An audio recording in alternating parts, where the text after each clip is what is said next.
Hello, beautiful people. Welcome to your astrological forecast for next week. And this one, of course, will be predominantly focused on the upcoming full moon in Sagittarius, which will be taking place on Thursday, the 23rd, which is why I'm wearing these colors. Apparently, this is a Jupiter color. And Thursday is actually the day of Jupiter. But before we get to that point, let me just tell you what else is going on. I am pre-recording this video because, as I mentioned in my practical application of astrology, I am traveling to England on Thursday, and I would like to release this ideally on Friday, so I'm pre-recording this before I leave Slovakia. So by the time you're watching this, it's probably Friday, so this is where I'm going to start. We are going to enter the weekend with the influence of Mercury square to Pluto. This is the first square. We already talked about this in the previous astrological forecast, but I'm just going to recap and pick up where we left off. So Friday the 17th, Mercury is squaring Pluto, retrograde in Aquarius. This is the first square since the conjunction that took place in early February. Moon at this time is still in Virgo. And then on Saturday the 18th, Saturday is very busy day. We have Moon moving into the sign of Libra, and under the influence of Moon in Libra, which is going to be the case for the entire weekend, Venus is making her conjunction to Uranus, and Sun is making a conjunction to Jupiter. Now, why is this important? Because Venus is the ruler of everybody in Taurus, therefore the ruler of Uranus, Sun, and Jupiter, and also Venus is the ruler of the resolution node of Pluto squaring the nodes the entire 2023, and you know, the node first was of course in Scorpio and then in Libra since July 2023, and Venus is the ruler of that. And now we know Venus also is in a new phase conjunction with North Node, because she had a conjunction with North Node when she was in Aries, and this has started a brand new process, same as Sun conjuncting North Node in Aries, and now we are actually just about to have Mars conjuncting North Node in Aries. So this is all resetting the old patterns and taking us into the new cycle, because all these planets, Venus, Mercury, and Mars, already conjuncted Pluto in Aquarius this year in February for the first time for the next 20 years. Sun hasn't yet, because Sun conjuncted Pluto still in Capricorn, 29 degrees, 59 minutes. So anyway, so this is what's going on Saturday, loaded day. These are actually a very positive aspects, even though, yes, Uranus is involved, so it could mean anything, expect unexpected, but Jupiter, both Venus and Jupiter are considered by traditional astrology as the benefactors. So whatever is taking place and however is showing up, this is actually supporting us. As we know, Uranus is the ruler of Pluto. Pluto is retrograde, helping us to reevaluate what we've learned throughout Pluto being in Aquarius already for the first time in 2023. And now since January 20th, 2024, Pluto will remain in Aquarius until September, which is when it will ingress into Capricorn for the last time. And then we'll have Pluto in Aquarius from November 19th until 2043, the year 2023. So anyway, so this is Saturday, and then on Sunday we are experiencing Sun making a sextile to Neptune. Like I said, this is already what I covered in my previous astrological forecast, and then what else is happening on Sunday? Yeah, later on Sunday, again for us here in Europe, this is already taking place on Monday, the 20th of May. Monday morning, Mars is making a conjunction to North Node, ruled by Mars currently, and this is really resetting the whole cycle. The last conjunction between Mars and North Node took place in 2022, which was August 2022, and that was in Taurus. And during that time, Mars was connected to the South Node, because Mars is a traditional ruler of Scorpio, and that's when the South Node was at the time. And as I mentioned, right before that conjunction, Uranus conjunct North Node in Taurus, and right after that conjunction, Mars conjuncted Uranus. And again, fast forward 2 years from then, Uranus is the ruler of Pluto, and this is the evolution. Uranus is the archetype of breaking us out of outdated pattern. It's the archetype that supports us going beyond, going to the next level. So this is how we entering into new week with Mars conjuncting North Node in Aries on 14 degrees 57 minutes, which adds up to number 17, which comes to number 8. And we are in the year number 8, the year of strength. Okay, so on Monday the 20th, Sun will move into the sign of Gemini. So we are officially starting the Gemini season with Monday as the first day of the week, and on the same day Moon will move into the sign of Scorpio. Once again, this is debatable because for some of us it will be already Tuesday the 21st. However, I believe for majority people, hopefully even people in Australia, New Zealand, but I can't do the quick math right now, the sun is going to enter Gemini, and we are starting Gemini season on Monday the 20th. So subsequently later on, Moon is going to move into the sign of Scorpio, which is about empowerment, disempowerment. However, as I mentioned, we are ending this week and entering a new one with Moon once again in a cardinal sign. This time is sign of Libra, and it's all about balancing, trying to find the balance and equality. And as we know, the nodes are in Aries and Libra, and it's all about experiencing extremes that are helping us to understand what we don't want and find the way to the center point, finding our equilibrium technically. So then on Tuesday, we are also experiencing Mercury trine in Juno. Then Wednesday is when we are experiencing Sun making a trine to Pluto. As I already mentioned a few minutes ago, Sun was actually the one that conjuncted Pluto this year, 2024, still in the sign of Capricorn on 29 degrees 59 minutes, and literally 1 minute away from Aquarius. And right after, a few minutes after, Sun moved into the sign of Aquarius, and on the same day Pluto moved into the sign of Aquarius himself. So this is the trine, Sun in Gemini making a trine to Pluto. This is once again supporting us. As we remember, last year when Pluto was in Aquarius, everything that passed through Gemini was making a trine to Pluto. So it's telling us about this necessity of becoming multidimensional. And as we know, by this stage, because Mercury is ingressing into the sign of Taurus has ingressed into the sign of Taurus on May 15th. So at this stage, on May 22nd, Mercury is in Taurus, Mercury as the ruler of Sun being in Gemini. And that is telling us about grounding this energy, grounding this new energy, as I mentioned in my previous astrological forecast, that has been streamed through in an Aries season and also throughout Mercury transiting and retrograding and then going back forward through Aries and conjuncting North Node and conjuncting Chiron 3 times, whilst Mars won in 3 different signs. Each time Mercury conjuncted Chiron. Chiron is significant because it's our wounded healer, where we are wounded individually and collectively and feeling afraid, which is preventing us from stepping into this new direction, right? So now Sun being in a sign of Gemini, the Sun is going to illuminate. I forgot to mention, Sun will remain in a sign of Gemini until June 20th. So Sun will move into a sign of Cancer right before the first full moon in Capricorn, which will be on the next day. So anyway, that's just a side note.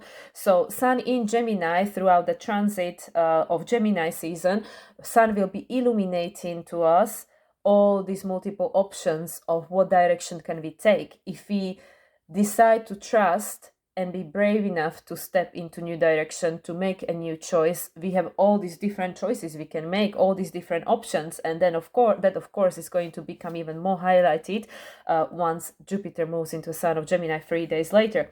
So Sun making a trine to Pluto retrograde in Aquarius, telling us that we no longer can be fixed on one particular direction, label, or way of identifying reality, but we need to open ourselves up to multidimensionality, because this is in alignment with the Aquarian age, Pluto being in Aquarius retrograde.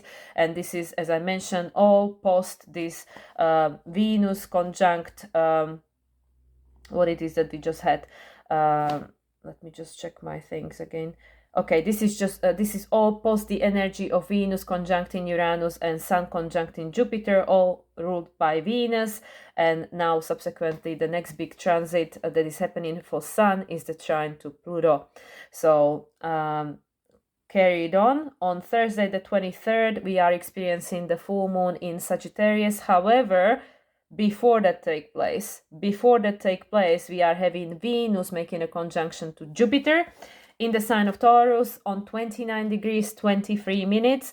So this is closing a cycle that began between the two of them in Aries on March 1st, 2023.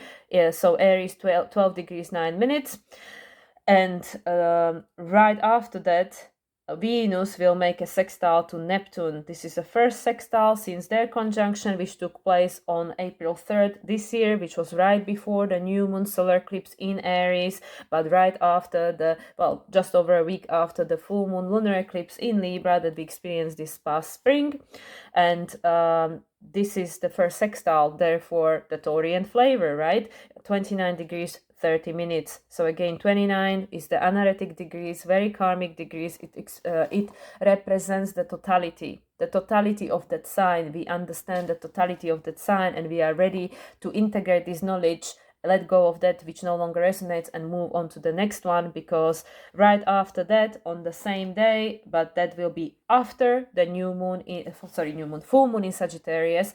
So during the full moon in Sagittarius, Venus is still in the sign of Taurus on 29 degrees. However, right after that, Venus will move into the sign of Gemini, where she will remain. Venus will remain in Gemini until June 17th. So that's after the new moon in Gemini and before the full moon in Capricorn, number one. And on June 17th, on the same day when Venus will move into the sign of Cancer, so will Mercury. So both Venus and Mercury will move into the sign of Cancer together on the same day. So that's just another side note. And then also, it's going to be either Thursday 23rd or already Friday 24th. For me here in Europe, it's going to be on Friday already. We are going to be experiencing Jupiter in the sign of Taurus, still in the sign of Taurus on 29 degrees and 31 minutes, making a sextile to Neptune. And now Jupiter made a conjunction to Neptune on April 12, 2022. And we know this 2022 has been coming up for us a lot, because that's when Mars made his last conjunctions to all these big planets, because Mars has a 2-year cycle, right? And now it's all coming around. So, and also, right, Mars conjuncted the North Node in 2022, exactly. So last Jupiter-Neptune conjunction, which now they have in the sextile of that cycle, again, Taurus flavor, sextile of that cycle, it's happening right after the full moon in Sagittarius, ruled by Jupiter, and right after Venus moves into the sign of Gemini. Why? Because Venus is the ruler of the South Node, the one we're trying to evolve, and it's saying we need to open ourselves up to the multidimensional options of what roles we can play in this reality to one another, right, on this stage. So Jupiter making a sextile to Neptune, and this is a first sextile since the conjunction that took place 2 years ago on April 12, 2022, which took place right after Saturn made a square to the nodes. Resolution was the South Node in Scorpio, and early on that same month, April 2022, which we already talked about, when Mars conjuncted Saturn recently, Mars made a conjunction to Saturn on April 5th, 2022, and then subsequently Mars squared the node as well.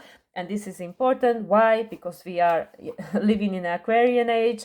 Saturn is now in Pisces. At the time Saturn was in Aquarius, preparing for Pluto moving into Aquarius, because Saturn was the ruler of Pluto at the time, being in Capricorn, and now Mars is the ruler of the North Node. At the time, Mars was the co-ruler of the South Node, because Mars is the traditional ruler of Scorpio. So this is taking us all the way back to 2022, if we just want to scratch the superficial level, because of course there are cycles within cycles within cycles. So this is Friday the 24th. And then Saturday the 25th, moon moves into the sign of Capricorn. Oh, sorry, before that take place. So on the 24th, early on in the morning, or still 23rd if you are in the US, Jupiter will make the sextile to Neptune, right? Then the rest of Friday 24th, there will be nothing else going on with regards to major aspects, just moon in Sagittarius making a lot of aspects. And then on 25th, Saturday 25th, Venus in Gemini will make a trine to Pluto.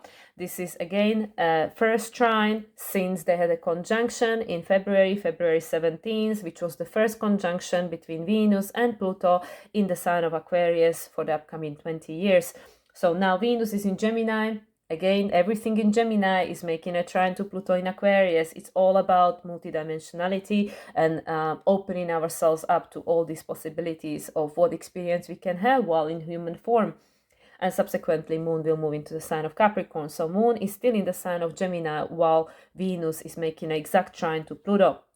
Once again, all of this is going to be present for the Sagittarius full moon, because all these big transits, they don't move so fast.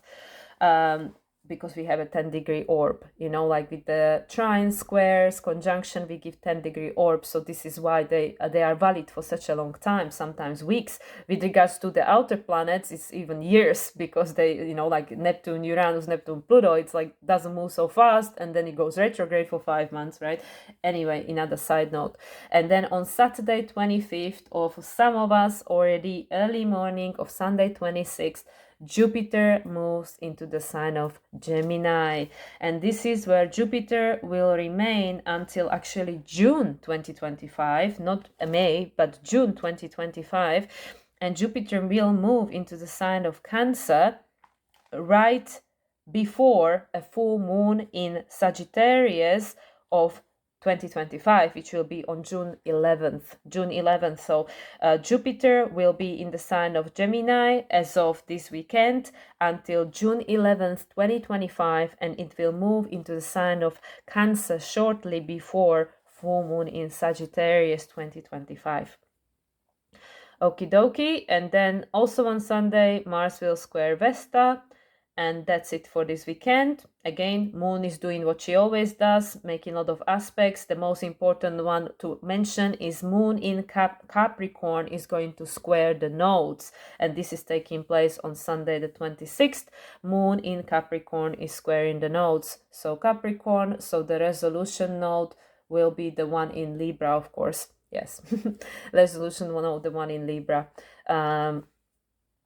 So Moon in Capricorn is again inviting us, because this is post the full moon in Sagittarius, to change the story and create the one, choose the one from these multiple options, especially now that Jupiter is in the sign of Sagittarius, Moon is, oh my God, I don't know what's going on today.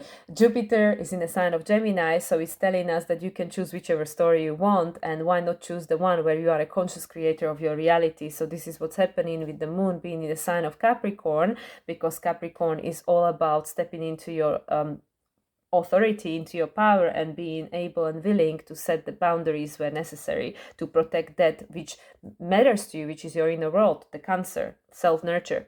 Okay, and Moon will remain in the sign of Capricorn until Monday the 27th, which is where Moon will move into the sign of Aquarius, and right after that, Mercury will sextile Saturn. And this is then for another conversation, for another video.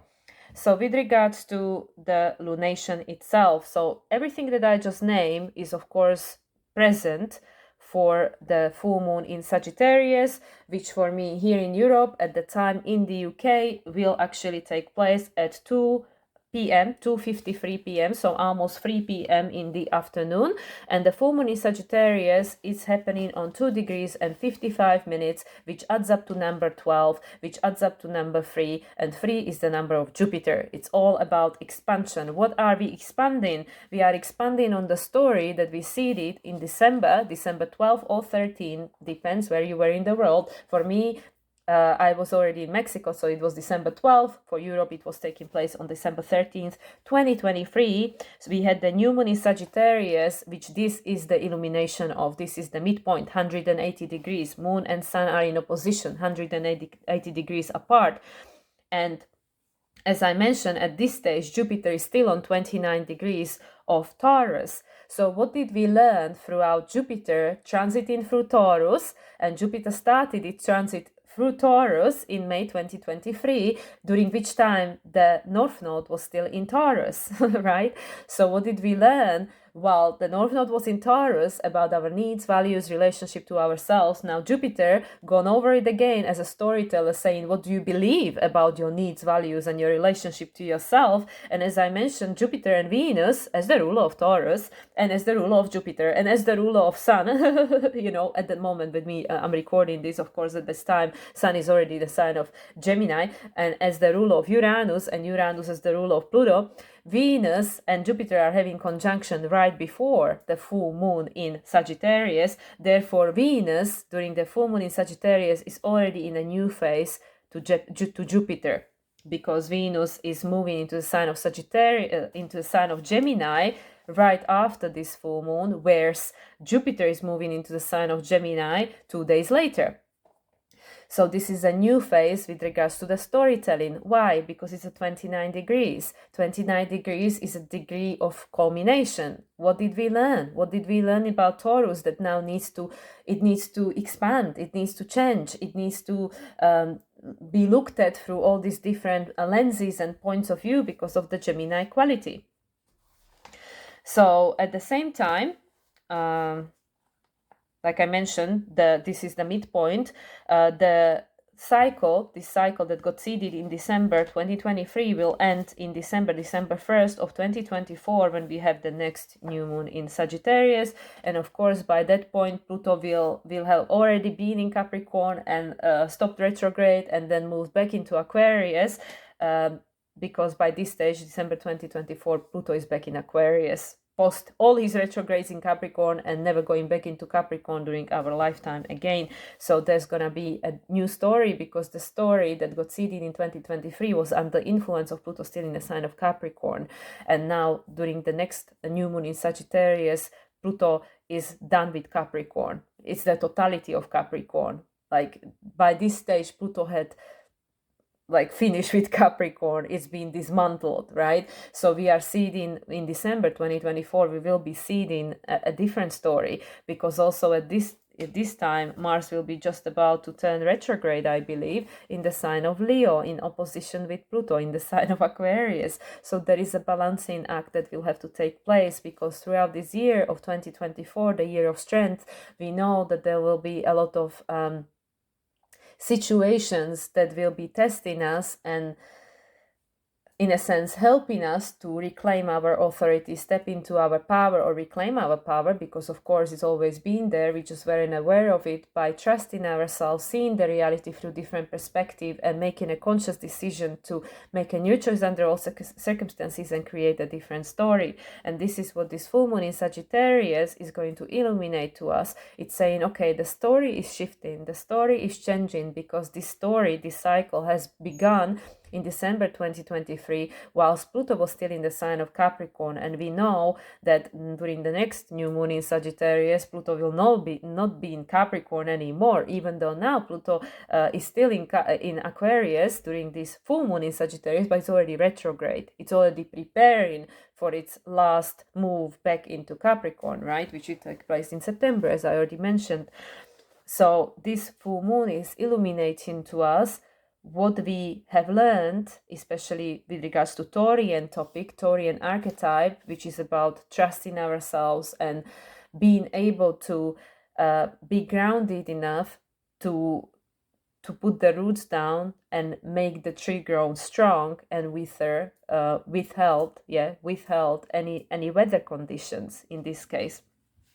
So anyway, during this Sagittarius full moon, the most important thing to pay attention to, of course, is that Sun is in conjunction with Venus, Jupiter and Uranus, even though, of course, Sun is almost 10 degrees away from Uranus by this stage, because the conjunction between Sun and Uranus happened at the beginning of this week on Monday the 13th. And by this stage, Sun is a little bit far, but still counted because of the stellium. Uranus, Jupiter and Venus are all in conjunction. There is a stellium.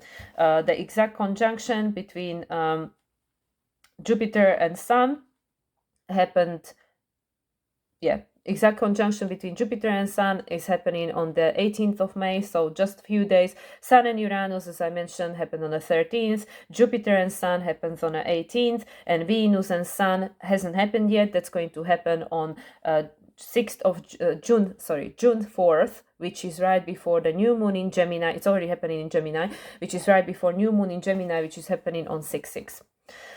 So conjunctions always represents new beginnings, endings and new beginnings. In this case, because it's Sun, again, everything is behind the Sun, which is representing culmination, ending. As I already mentioned, both Jupiter and Venus just made a conjunction, but they both still on 29 degrees, what it's about culminations and new beginnings, and this is all to do with the stories, because it's Sagittarius represents the lens through which we perceive reality. Like when you go to the for an eye test and they put all these different lenses, or if you use sunglasses with different tinted lenses, this is how you see reality. That is Sagittarius.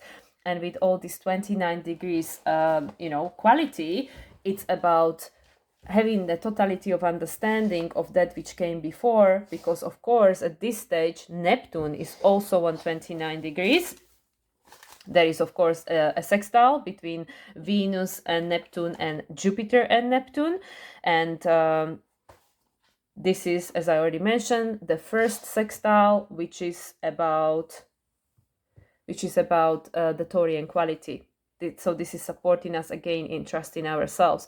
And Neptune being on 29 degrees of Pisces is culminating the Pisces age. It's showing us what still holds a meaning and what doesn't. So we can see like literally everything is again on one side of the chart, and it starts with Neptune. It starts with Saturn actually. It starts with Saturn in Pisces, and it's ending that that cluster of planets with the Sun in Gemini. So and of course Gemini and Pisces square each other, even there is no exact square between Sun and Saturn or Sun and Neptune just yet. That will happen later on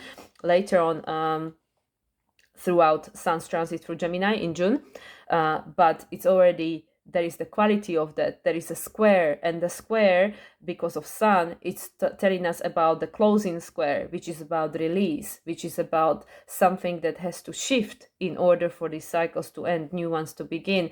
Also, once again, because of the 29 degree quality, which represents Neptune, which represents Pisces, which represents the end of the cycle, but at the same time, Venus is in a new phase with both Uranus and Jupiter, which is telling us about new beginnings with regards to how we use Taurus archetype with this energy of forward movement, which is both Venus and then Jupiter moving into the sign of Gemini themselves, opening up ourselves to the multidimensionality. So technically what it really means, it's about once we reconnect with ourselves and we have this strong foundation and strong awareness of who we are, which is this Taurus quality, tangible quality, like on the physical realm, because then you go to Cancer, which is the emotional realm, right? But they support each other, so everything is always connected. And as I mentioned previously, with the Taurus new moon, Taurus, Virgo, and Capricorn are connected by the ground Earth trine, which is telling us about this path towards self-mastery, Capricorn, self-mastery. And as I mentioned again in this video, we are having 4 lunations in Capricorn this year, which is about us being guided towards stepping into our self-mastery, into our authority through this hero's journey. And the beginning of that, of course, is Taurus. Taurus is the first earth sign, which we know everything is in cycles and it's a spiral. There is not real beginning or end, but it's Taurus, Virgo, and then it's Capricorn. And Taurus is telling us again about this reconnection with ourselves, with our physicality, with our body, because if we try to escape who we are, then it's gonna be hard, right? It's going to be hard to try to escape at the same time as actually try to hold a strong foundation that will support us in this going forward, right? So the other very important thing to pay attention to here is that actually Pluto himself is making an exact trine to Sun. Therefore, Pluto is sextiling these moons. Therefore, Pluto is supporting this process. So Venus, Jupiter, and Uranus that are conjuncting Sun are actually opposing. They are all opposing this moon. What is opposition? Opposition is all about balance. It's a full moon. Sun is in opposition with moon. So it's like a Libra quality, right?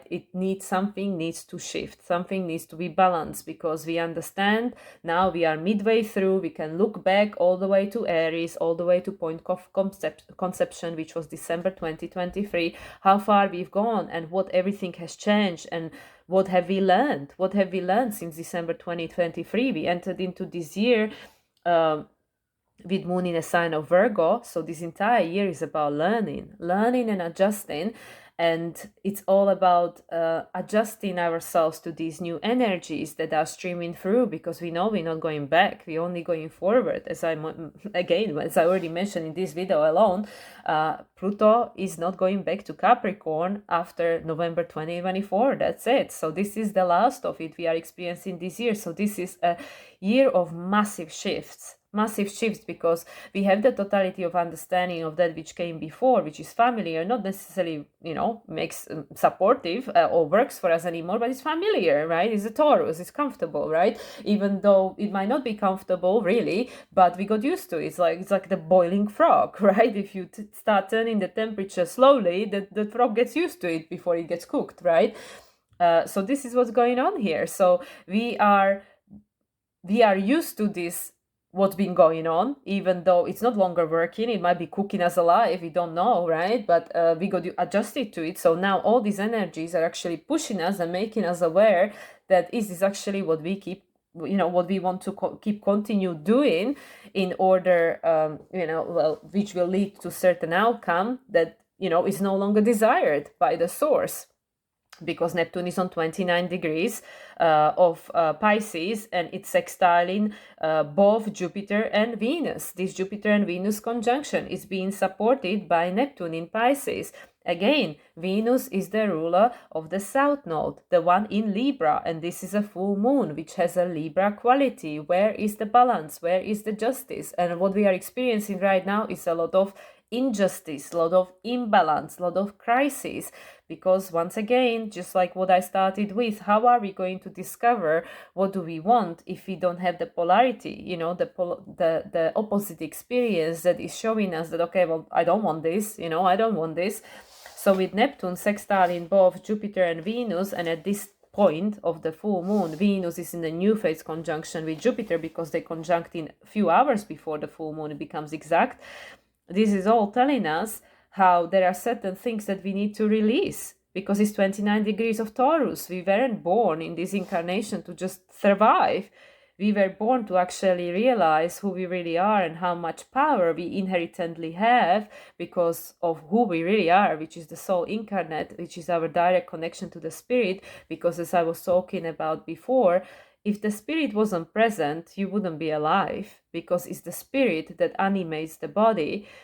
So us thinking that I'm not spiritual, or any person saying I'm not very spiritual, it's nonsense, because you are spirit. You are made of spirit, because if you weren't, you wouldn't be here, you wouldn't be alive, because it's the spirit that animates us. That's what gives us the personality, is our soul, right? So with this Neptune making a sextile to Jupiter, Venus and Sun, this is telling us about something that we need to, like with regards of this new cycle, that needs to be grounded.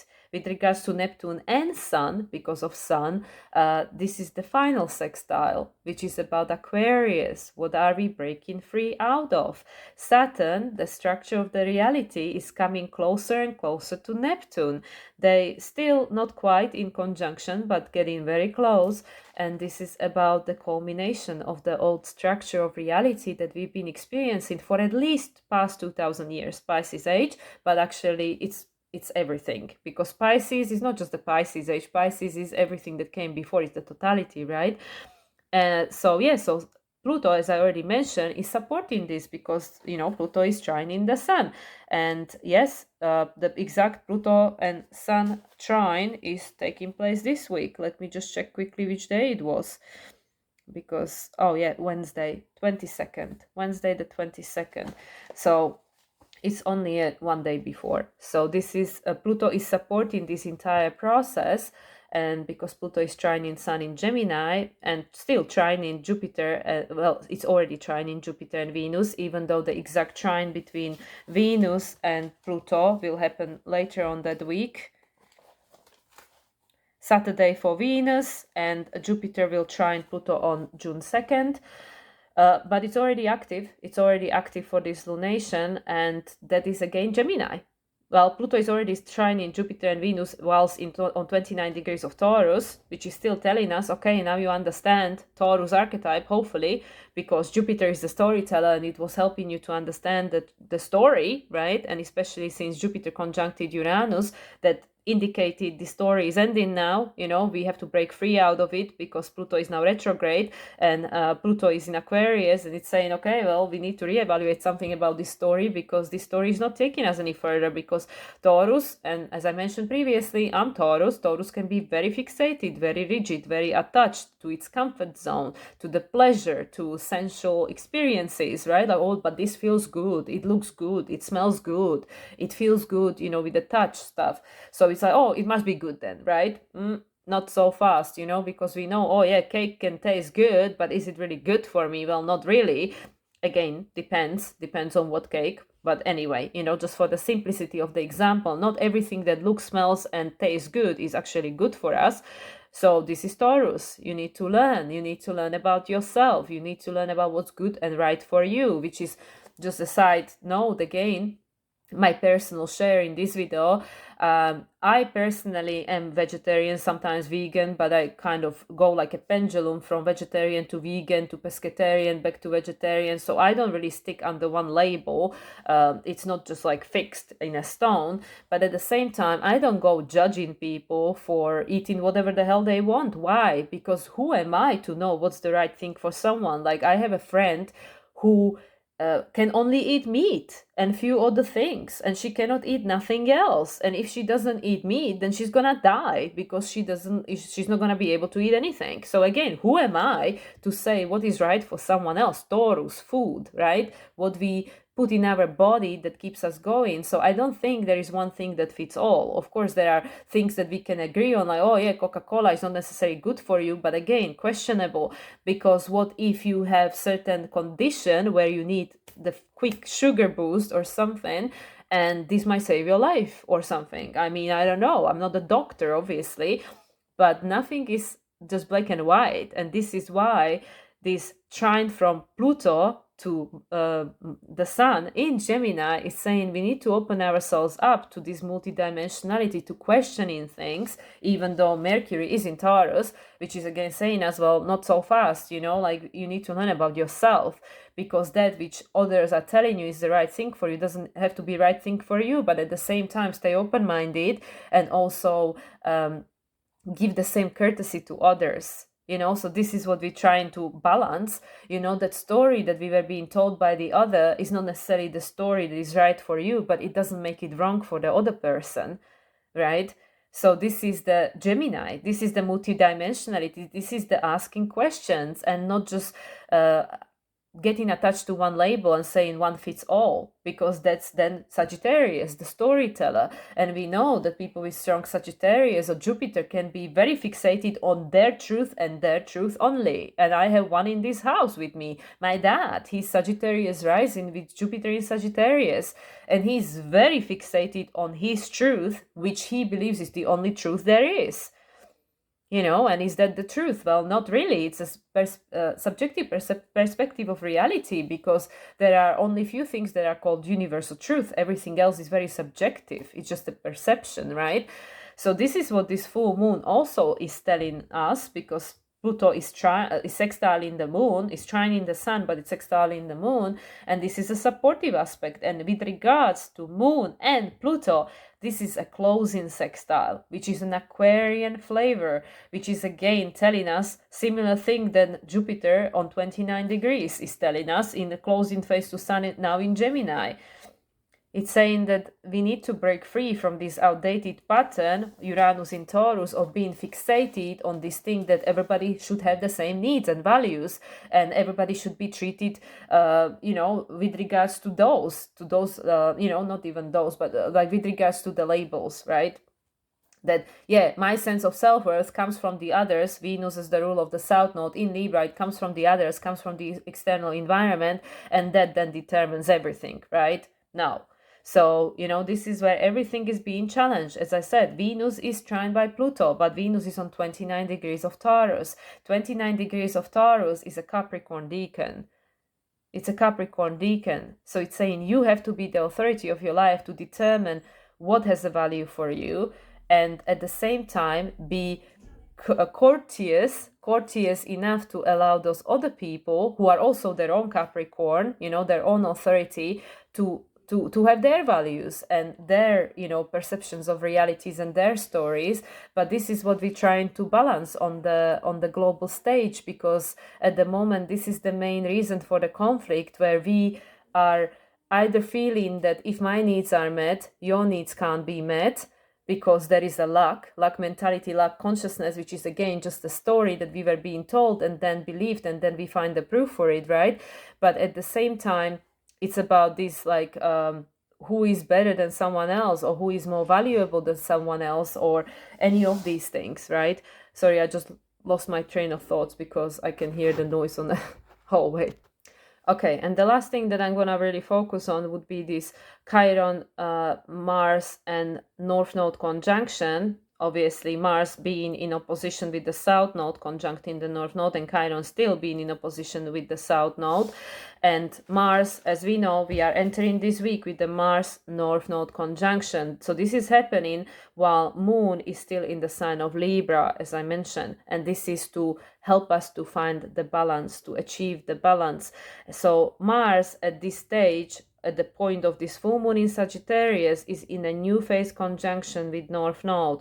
Of course, so is Chiron. Chiron already conjuncted North Node in February.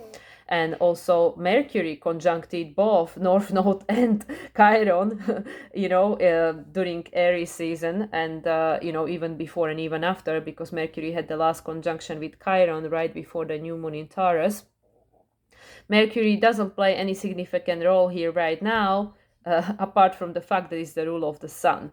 So, well, Mercury plays a role, Mercury doesn't make an aspect. Mercury is the one aspected planet. Mercury doesn't make an aspect, which actually makes it even more powerful. So Mercury is ruled by this Venus that is on 29 degrees of Taurus, because Mercury by this stage, of course, is in Taurus, and Mercury is the ruler of the sun. And sun is the participant of the full moon, because it's in opposition with the moon, but Mercury makes no aspects. So Mercury has this flavor of these conjunctions of between himself, North Node, and himself and Chiron that happened recently, and of course having a retrograde in Aries, you know, as the first retrograde of this year fully, because Mercury gone direct on January 1st in the sign of Sagittarius, right? And then it ingress back into the sign of Cap, which is even better. Oh my God, right? Yes, Mercury stationed direct on January 1st, under the influence of Moon in Virgo, learning, Mercury was doing retrograde from Capricorn to Sagittarius. We need to redefine this story over here, right? And now Mercury is the only unaspected planet during this full moon in Sagittarius, ruled by Jupiter, right? So this is very, very interesting. Jupiter at the time of Mercury station in direct was already direct. So Mars, Chiron, and North Node conjunction. Mars is actually going to conjunct North Node at the end of the month. That's going to be, I believe, the 30th. Let me see my notes. 29th.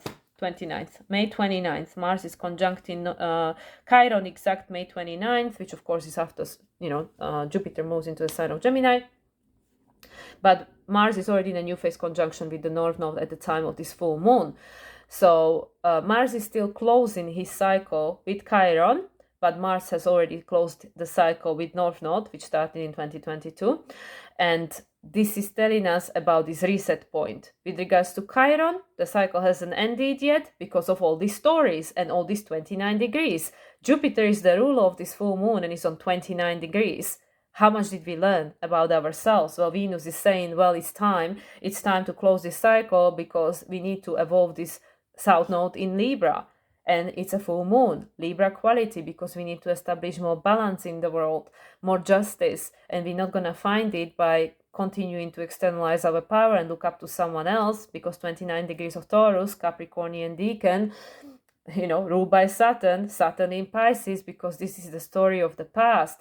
So anyway, guys, to make it very simple, after talking for 45 minutes almost, to make it very simple with regards to what this lunation is all about, we are edging closer and closer to this new world we are here to create, because this is why we're here. Yes, we came here, all of us came here to evolve certain certain things with regards to our own soul's expression, right? To also help to evolve our family line, our countries, and whatever, but at the same time we all came here with a mutual goal as a human collective, and to co-create this new world, right? Because of the time and age we're living in right now, and Pluto being in Aquarius, retrograde, just about to move into Capricorn for last time this year, and that's it, right? So what this full moon is showing us, it's an illumination of where we've been and where we're going. And it's saying it is time. It is time to actually start believing a different story, because the story that got seeded in December is the story of multiple choices, because there are all these actually, let me just see the Jupiterian. It was on already in Gemini Deacon. Okay, that just came to me right now.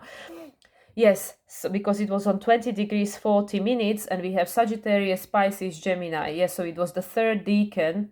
No, Sagittarius is Sagittarius is the fire sign. So it's Sagittarius, Aries, Leo. Okay, correction, because I'm looking at the I'm looking at the mutable signs, but actually it's to do with the elements. So the Sagittarius new moon happened in the Sagittarius, Aries, Leo, in the Leo decan, which is about creation, about creativity, about inner child, about self-actualization and authenticity. Leo is in opposition with Aquarius, and also the card number 8, strength, represents Leo, ruled by Sun, the purpose that you came here with. So the Sagittarius new moon, that was the conception of this energy, happened in Leo decan, which said that this will be the year 2024, because at this time it was still 2023. This will be the year where we'll have to step into our purpose. Now, how are we gonna do it? Taurus, you need to trust yourself, right? Taurus, Aquarius, Scorpio, right? Face our fears, face our limitations, face these stories, these stories that we are attached to. Because between Taurus and Sagittarius there is a in conjunction, which is a blind spot, something we can't see. So we need to trust. If we can't see the tangible proof, we need to learn to trust, right? So okay, so this is technically what's going on. So this energy was seeded during the new moon in Sagittarius, December 2023, which said that the year 8, which is the year we just entered into, we will be pushed into our strength and into our purpose, into reconnection with our authentic self, with reconnection with our heart, because the Sun, the Leo, and this is through all these experiences we have been having and will be having throughout this year. Our heart will have the opportunity to not be broken, but to be freed from behind the wall, Aquarius, the wall that was being created due to trauma, which is something that, yes, happened to all of us by this stage, but also it's something that we were being passed on by the previous generations, our past lifetimes and collective imprint, to resolve, to heal, to defrost, right? Because it's frozen in time. And now with the 29 degrees of Venus and Jupiter conjunction connected to Sun in opposition with the full moon in Sagittarius, it's saying that's it. That's it. We need to understand. We need to start to understand what is this about, because it's a sextile to Neptune. This is what is going to support us. We need to understand. And at the same time, because it's a Taurian quality, we need to allow for this to actually help us to reconnect with ourselves, rather than to allow it to alienate ourselves further from ourselves and therefore from each other. Because everything is connected. If we are disconnected from ourselves, then we are disconnected from our external world, very likely, very often as well, because we are because that's the thing, when we create walls around our heart, nothing can get through. It's not like selection, like, oh yeah, I'll take the good, but I don't want the bad. If there is a wall, there is a wall. That's it, So Uranus also being a participant here, because it's the Uranus, Jupiter, and Venus on the top of one another in the sign of Taurus, with Mercury as the ruler of Sun being in the sign of Taurus as well, and the Sun being in Gemini. It's about the choice. What choice are we going to make going forward? And Jupiter is moving into the sign of Gemini. Well, Venus is moving into the sign of Gemini a few hours after, and Jupiter 2 days later, and starting its cycle of Jupiter in Gemini. Jupiter expands everything it touches. But what thoughts do we want Jupiter to expand? The thoughts of the past, the thoughts of the stories we were being told, or the thoughts that we are recognizing that, okay, these are my own. These are actually not the ones that I inherited, because now I catch myself and understand that this is actually not even mine. It's coming from someone else, right? So this is a huge opportunity with this energy to actually start examining the stories of our life properly, because of course with the new moon we don't see nothing. It's a new moon, it's a conception of a new energy, but now this is a full moon, this is a midpoint, so we see a lot. We see much more now that we have in December, and it's giving us the opportunity to start start is the 29 degrees, is to end Capricorn, but to start stepping into your authority consciously, because you've always been the creator of your life, and make a new choice. See all these multiple options, because this is it. If somebody is you can see oh yeah, that person is so confident, it's so easy for them, of course the world is their oyster and they have all these opportunities and possibilities and options for themselves. But so do you, so are you. We all have the same opportunity. We can say oh well, that person has money, or they come from this country, or they come from that label, or whatever. Everything's got polarity. Nothing is just black and white. And at the end of the day, if there is a misfortune, natural disaster, for example, it doesn't how you say, what's the word, discriminate. It doesn't discriminate. Even rich people get sick, poor people get sick, rich people get sick, everybody gets sick, at some stage in their life, even if it's a cold or flu, I don't know, maybe there are some people who have never had any sniffles in their life, perhaps yes, but this is the thing. If there is a natural disaster somewhere or whatever, not going into doom and gloom, and this is not prediction, I'm just giving this as an example thing, it doesn't discriminate, it doesn't care, so that's what I mean. Everything is relative. We might think, oh, it's easy for that person because they are whatever, whatever label we put on it. But no, because we don't know. You only know, every single one of us only knows our experience, because that's the one we have in, that's the one we perceive in. So we'll never know 100% of what's going on in somebody else's life, or what is there in a world, right? Because that's moon, is the things that are hidden, the high priestess, right? So anyway, guys, I feel that I need to leave it at this, because I do want to pull some cards, and we are, already 52 minutes. But there is so much to say about this Sagittarius full moon, because at the end of the day, it is the storyteller. We can be telling many, many different stories, but the main thing to pay attention to is these oppositions, because it's an opposition, of course, but because of the Venus, Jupiter, and Uranus conjunction to Sun in Gemini, ruled by Mercury, in Taurus, ruled by Venus, the rule of the South Node, and, Jupiter and Uranus and Mercury, so it just goes in circles, right? And the trine between Sun and Pluto, and sextile from Pluto to the moon, right? Because that's very important. And then, of course, the sextile between Neptune and Venus, and Neptune and Jupiter, because that's very important as well, because these are the new sextiles, which are saying about the Taurus, and then with the Pluto and the moon is the closing sextile, which is saying about the Aquarius. So something is beginning, your new relationship towards yourself, and the new story you will create with regards to whatever it is that you choose for it to be. And what's ending, it's this old story. Because whatever story you choose going forward is not going to be the same story you came from, because that story is ending. It has ended, right? Because Jupiter is just about to move into Gemini, which is all about multidimensionality.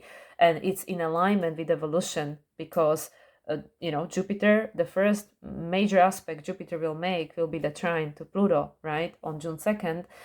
And like I said, Jupiter is just preparing ground for Uranus as the ruler of Pluto, that's going to move into Gemini next year for a few minutes, but then it's going to go back into Taurus, and then it's going to move back in there in 2026. And that's the year when we're going to have the nodes moving into Aquarius and Leo, right? So anyway, guys, like I said, I could keep going forever because this is such a fascinating topic. And yeah, you know, I'm sure there will be more to said about that, especially about Jupiter in Gemini, but I'm gonna leave this at this, and I'm going to pull us a card for the lunation from the Queen of the Moon and some tarot, you know. Anyway, so let's see what comes out. So the energy of this full moon in Sagittarius, spirit, please. What is the energy of this full moon in Sagittarius? What are we allowed to know? Oops, okay, there is a flyer. Fear, fear, fear. Those are the 29 degrees. The fear, because we know cycles are ending. Taurus, the cycles of the past are ending, but look at that light. And that light is literally in her, in a sense, is the solar plexus, sacral, and the base chakra. It's like the lower half of her body. And there is this person that is hunched over, afraid, but there is a light, and there is all this black and white, and all these, you know, crows, and all of them are, you know, it's the mind, it's the chitty chatter of our mind, and it's us conquering the fear, you know, standing up strong to protect the child inside, so we reclaim our power. Is the fear the only way that we're going to be able to fully trust ourselves and not to be afraid is by facing the fear.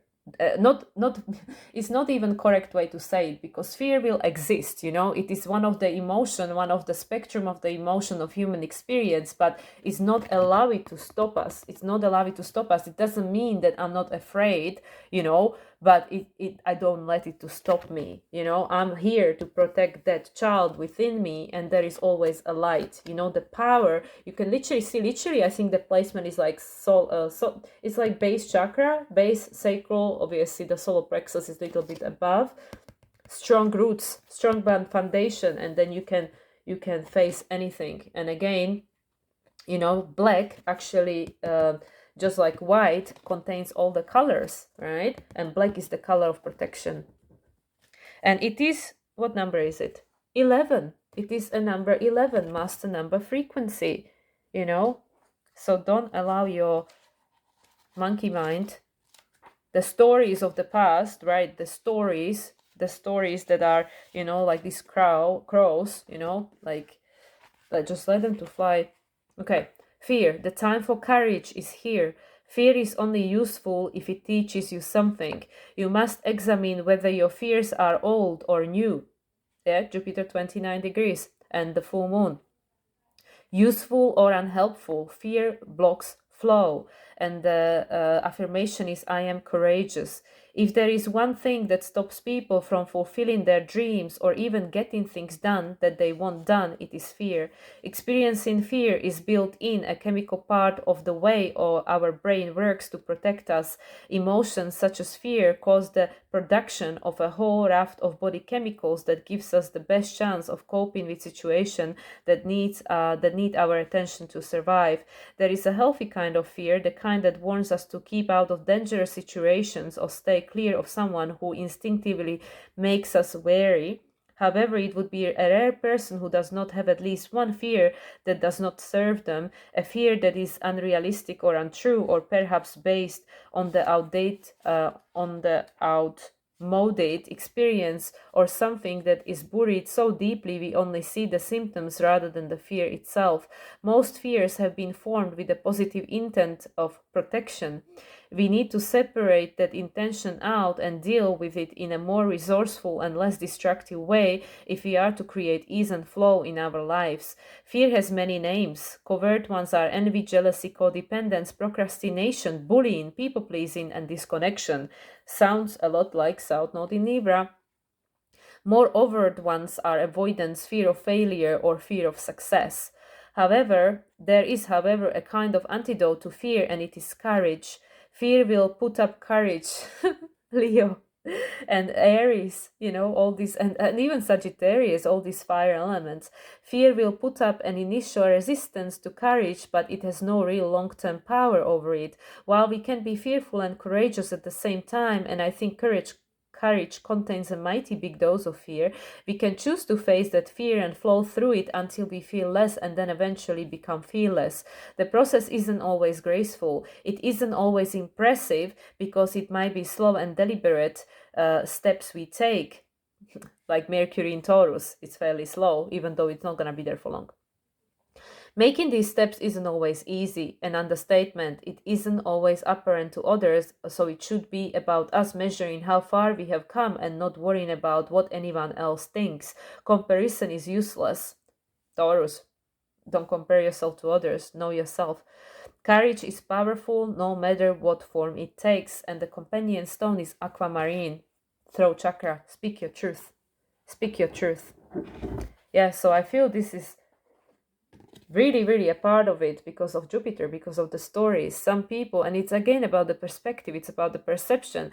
Some people, including my own family, can look at the life and this world and feel doom and gloom and that's it, and we are just 1 minute away from destruction and stuff. That's not the story that I see. That's not the reality I feel I'm creating for myself. But it's not right and wrong, and it's not better or worse. It's about what do you choose? What do you choose?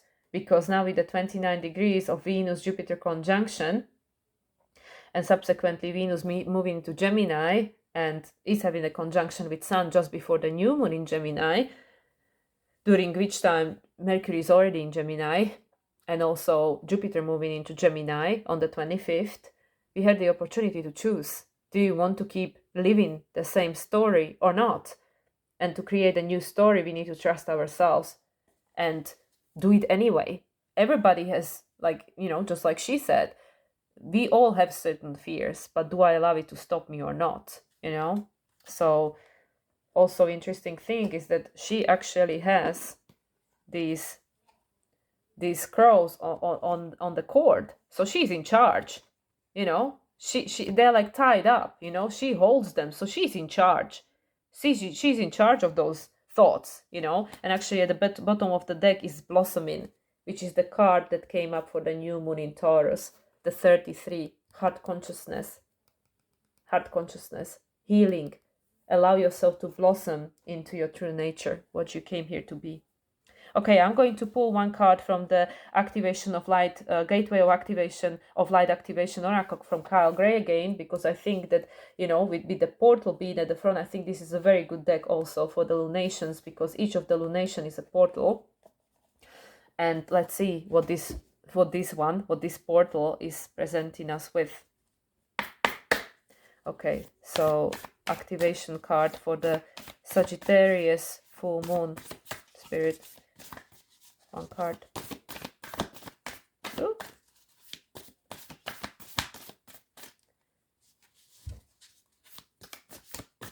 Okay, one is poking out. Is it one? Is it two? Two. Venusian Galactic Council. Star being guides, answer the call, time to shine. Look at all these light beings. And thought light codes, light initiation, great teacher awakening, Jupiter, teacher, divine magic. Yeah.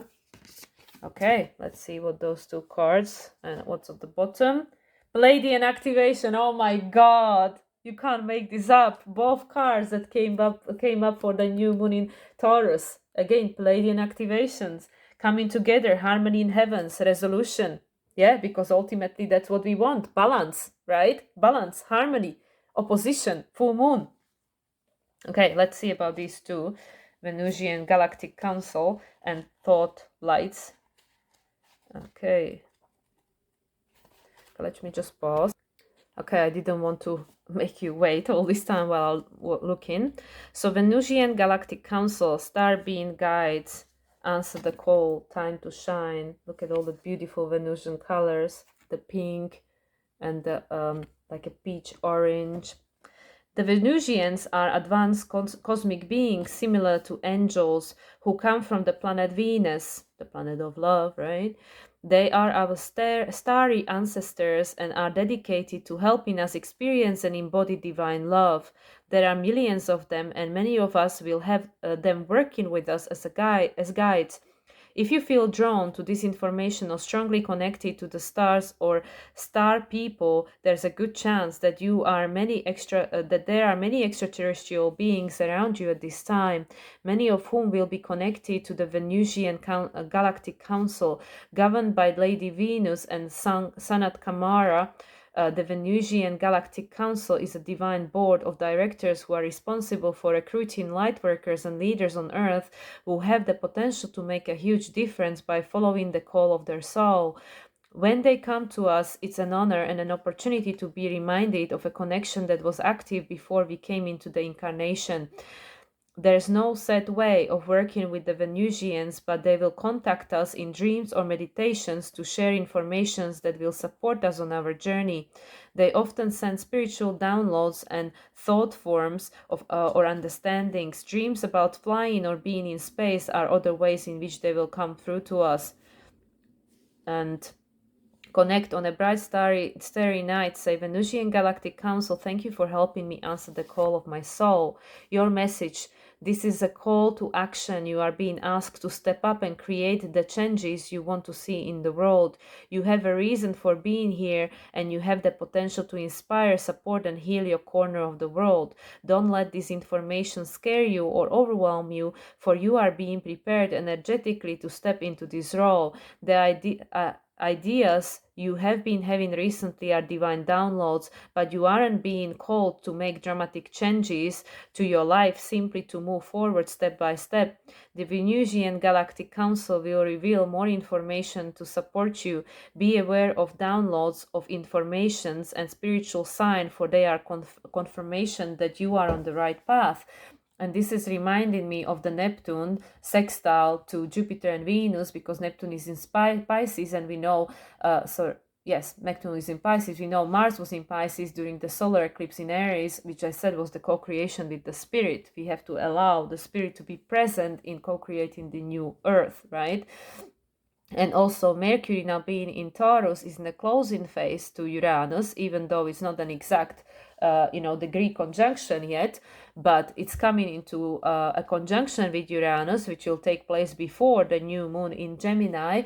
And also eventually Mercury will conjunct with Jupiter in Gemini. So this is about also like awakening us and the way we think and the way we download information to this brand new level, opening us to multidimensionality, like literally. It's like very interesting.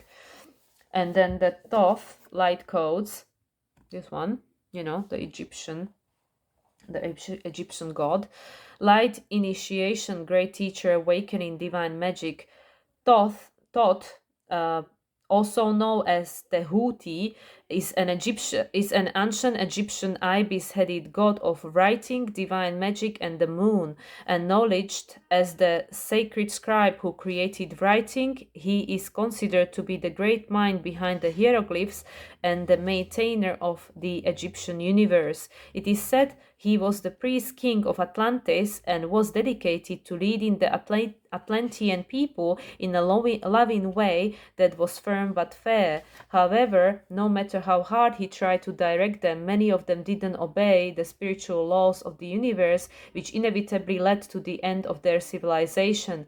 This gateway takes you to a space where you can connect with the energetic frequency that Thoth carries. As a master teacher of the stars, he holds space for you to connect with some of your greatest gifts from this lifetime and the many others you've lived. Thoth's primary teachings is spiritual integrity, and he is working alongside a powerful congregation of evolved soul, the ascended Atlanteans, to guide those who are ready to increase their awareness. He specializes in helping those who are finding it difficult to make spiritual progress to rise above the aspects of their life that are holding them back, and he helps awaken the teacher within. Connect, chant Tehuti, Tehuti, Tehuti until you feel shifting the energy around you. Then say, Thoth, great priest king of Atlantis and divine scribe of ancient Egypt, thank you for initiating and awakening the great teacher within me. Your message: you are blessed to connect with Thoth.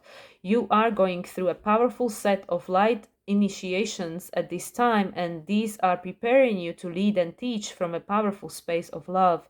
In order to complete the process, there will be a release of old ideas and limiting stories, right? 29 degrees of Taurus, the Jupiter and Venus. But this is necessary for you to connect with the true power within you. Don't be concerned by the intensity of the energies that surround you right now. Facing shadow parts of yourself and your story is essential. Wow, this is the fear coming up again. Facing the stories of the past is essential for connecting with divine magic, and evolved being of light are there to lead the way. If you have any concerns or fear at this time, know that when fear gets loud, when fear gets loud, it's because you're on the cusp of something extraordinarily powerful, right? Because we need to get through Sagittarius to get to Capricorn. We need to face our fears and the stories in order to become the authority of our life. Anyway, let's just pull one major arcana and see what happens, and we end with that. Major arcana, the overarching energy of this. Oops, okay, we have one. Empress. Number 3, Jupiter. Expansion with regards to your trust, right? Empress, the one that gives birth. Mother Gaia, reconnection with Earth. Lady Venus, we had the Venusian Galactic Council. Venus rules the relationships to everything. Oops, not just to other people, but to yourself and to your life and everything around you, to nature. Venus, very auspicious card. And then oh my god, at the bottom of the deck we have the High Priestess.